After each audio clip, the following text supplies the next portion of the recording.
You can do it. Look, if I was gonna have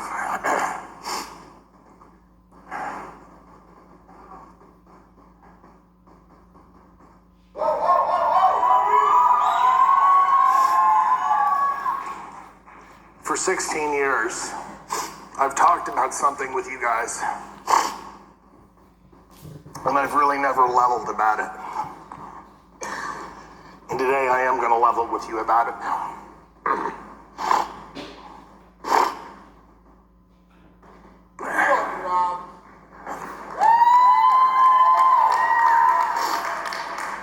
For 16 years I've been talking about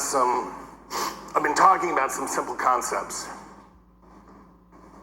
And I talked about them in regard to our workplace. And I talked about them in regard to building your business. And I talked to you about building a culture. And yes, it was all of that, but it was something.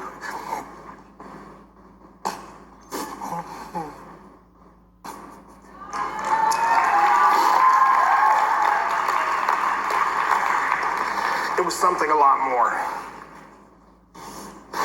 It's something far more important than money or success or teams. It's about life.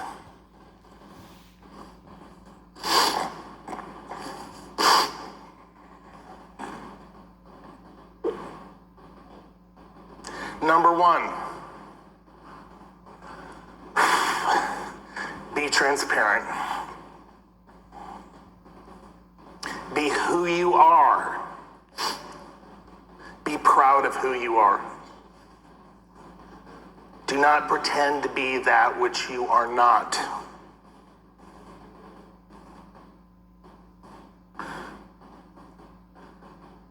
That doesn't mean be a pane of glass.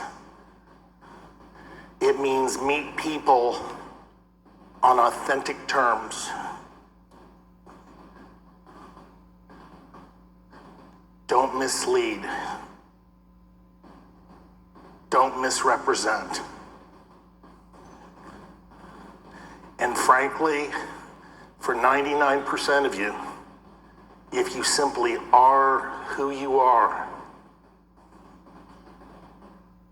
with no airs, with no superciliousness, with no feigned posture, that's going to be good enough for the other 99% of the people out there. And there's always going to be 1% haters.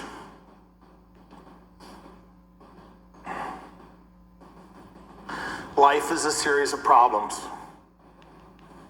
Problems to be solved. And something catastrophic happens in your life, or you think it's catastrophic. I've had a few catastrophes over the last 16 years. And one of the things I've learned is that absent the concept of a loved one's death, there really is no big stuff. So because there is no big stuff, gang, what do you need to do? Number two, you take out the panic. Problems exist in life because they are to be solved. As enigmatic as that sounds, it's an inevitability of life. Accept it. Embrace it. The better you get at problem solving, the more utility you are to those in your life.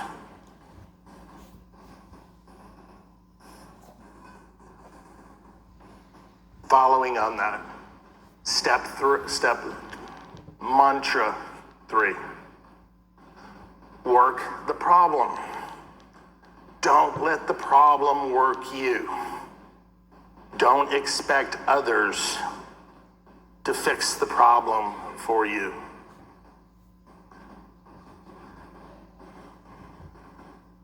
But if you work the problem, if you do so in an honest and hardworking manner, if you bring other people in to help you with the problem, you will solve that problem. Or at least you're going to come up with your best answer to it at the time. Which, again, most of the time in life, guys, is good enough. And particularly when you're dealing with others in your life, we need to be open. We need to listen. Listening is the most underappreciated skill.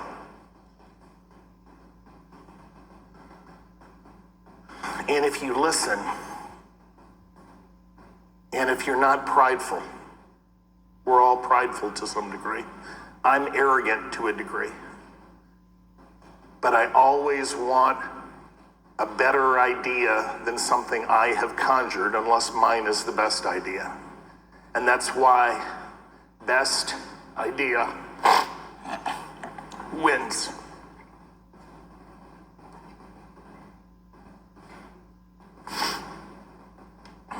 And it works for life, gang.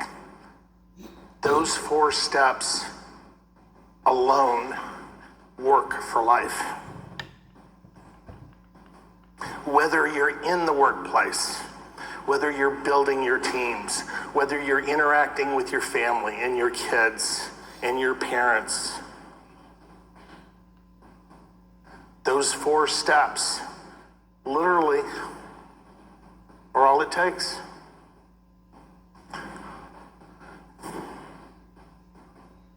But if you want to be a leader, if you want to inspire people to lead you, leadership is service. You know, all of these 4 mantras that you see up here, probably at some point I violated them. I've tried not very hard not to violate best idea wins. And sometimes I did. And I know sometimes I'm probably not as transparent as I would have liked to have been. But as I'm getting older, I'm getting more transparent. I'm getting more comfortable with myself.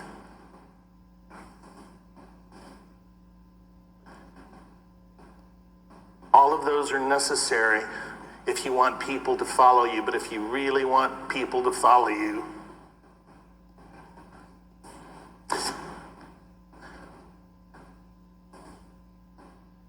wash some feet.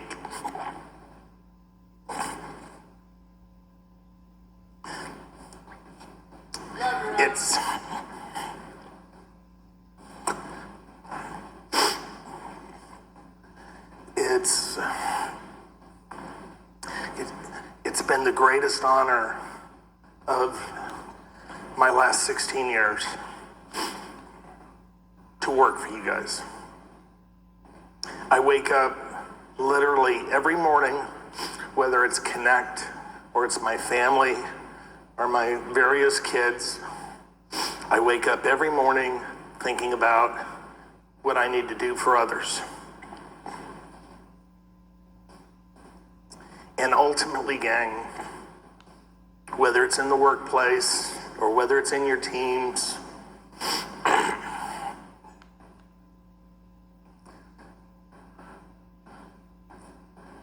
the difference you will make in your life is not how much money you've made. I've made a lot of money. I've made a lot of money. It's not in the awards that you've won.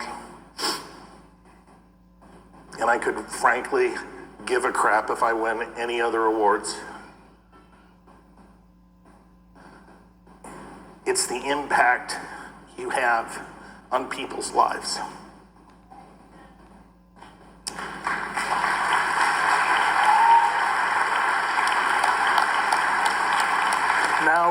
talked about these over the last 16 years as the 4 mantras, even though they're really 5. I didn't want that 5th mantra really appearing in print anywhere because I didn't want anyone to mistake this for something that it's not. This is a for-profit business. But if you always keep that at the core of who you are as an independent business owner, if you always keep that at the core of who you are as a person, you will add value to a world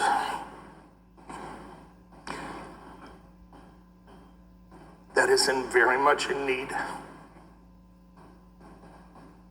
of value, of love, of tolerance.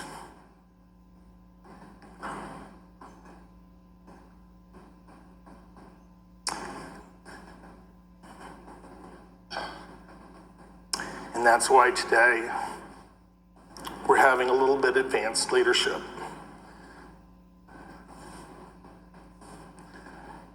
Because there's actually a 6th mantra. You've seen me, guys. You guys have seen me do it now for 16 years. And it's hard. It's real hard, particularly at first. But if you do it, it gets easier. And if you do it regularly, it becomes a habit.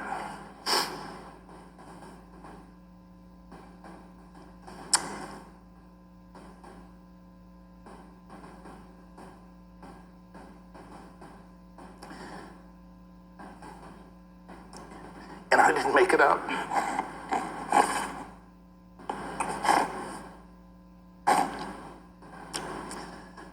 The greatest reward you will have in your life is when you learn to love others as you love yourself.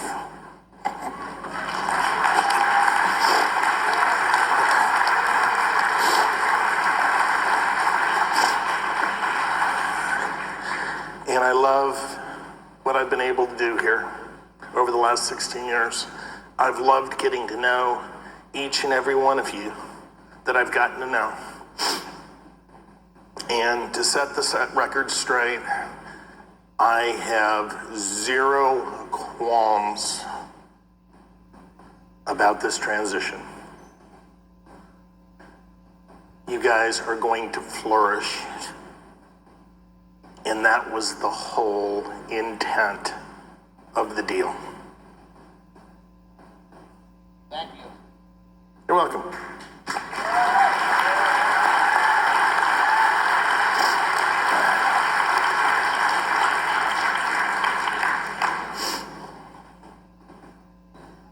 Love is a hard thing.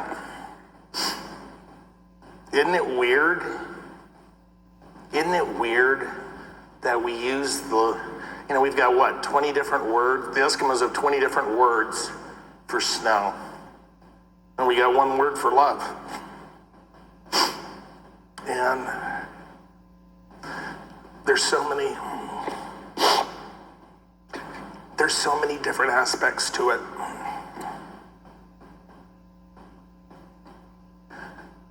But what the Greeks used to talk about in terms of a universal love is what I'm really talking about. The Greek term was actually agape. It's a love for your fellow human. And we can express that in a lot of ways. Acceptance, tolerance, embracing differences, celebrating differences.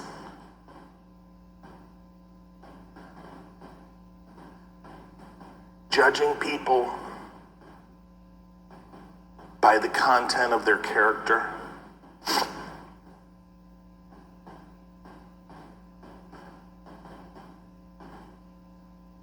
And we've been pretty good as a group about doing that. Look what we've built.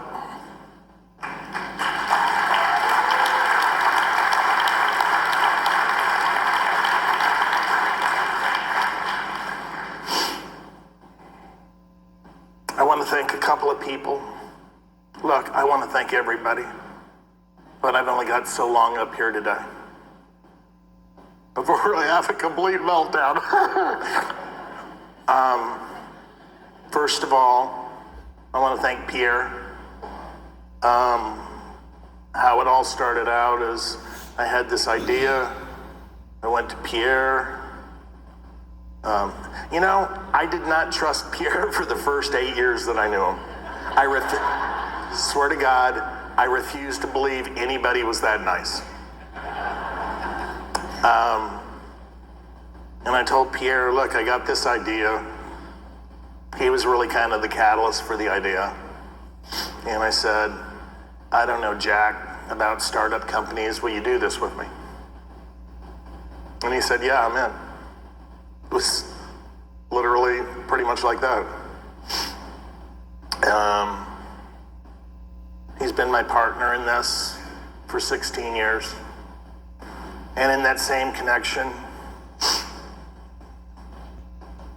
I'm so glad that Bouncer's going to be here for at least the next year. I go to war with Bouncer anytime. He's my brother till I die.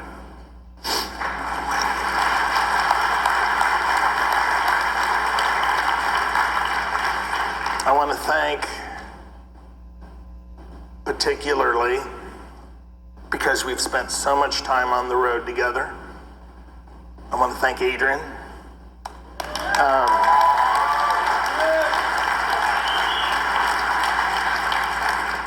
Adrian made sure that I didn't get in trouble.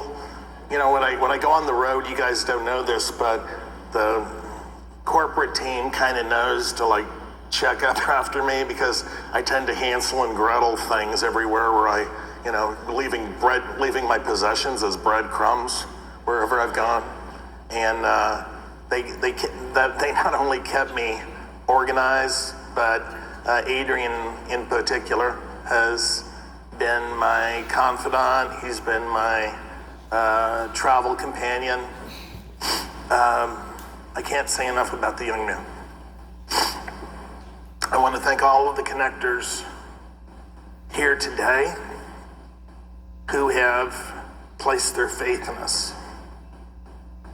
I want to thank in particular our national directors and our presidential directors for their faith over the last 16 years, but most of all, Presley Swaggerty, who's been there every step of the way.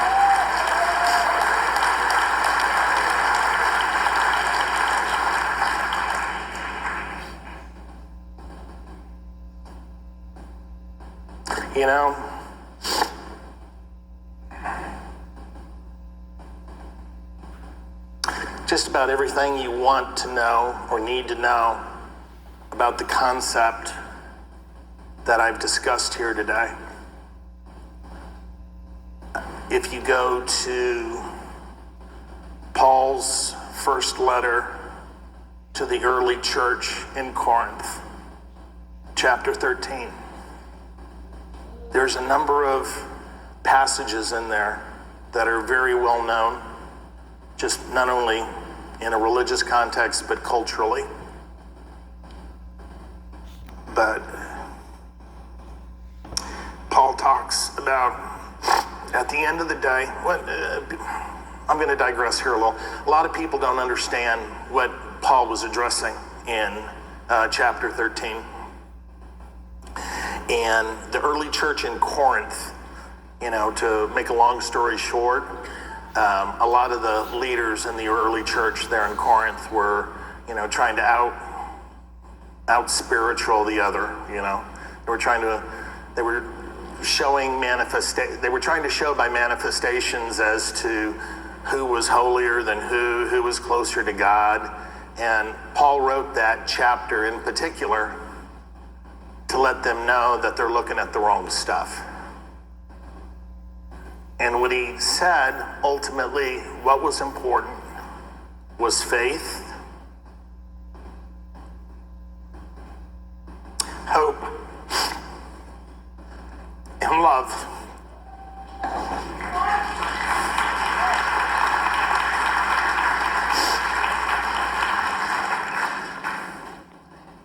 always said the greatest of these is love.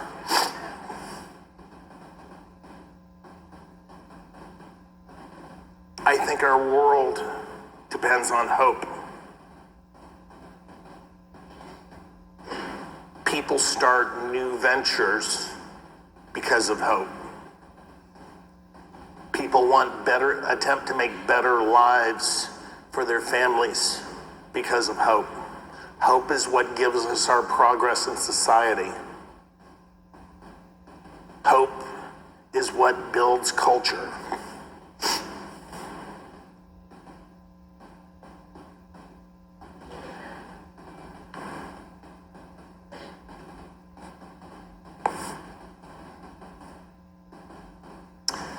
And for all of you,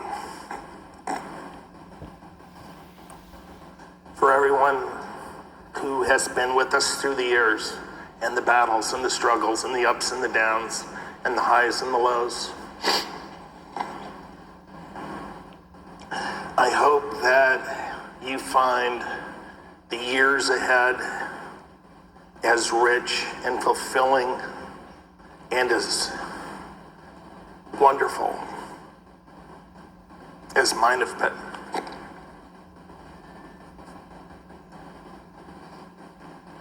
For your families,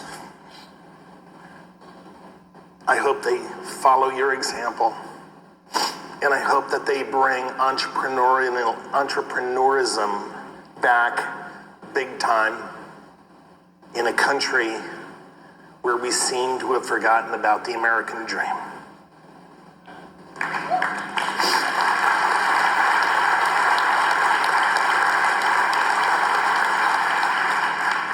I hope and I trust that you guys are going to recognize the huge opportunity which has just been handed to you, and you absolutely kill it.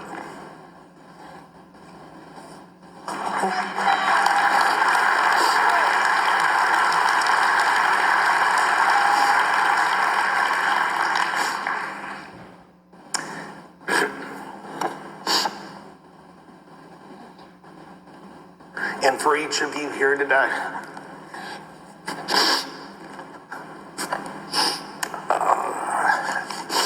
and for those of you watching remotely, and I know you're watching, absolutely,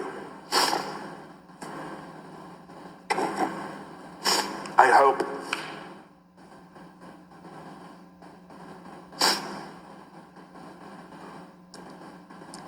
I'll see you in the lobby after the show. Thank you.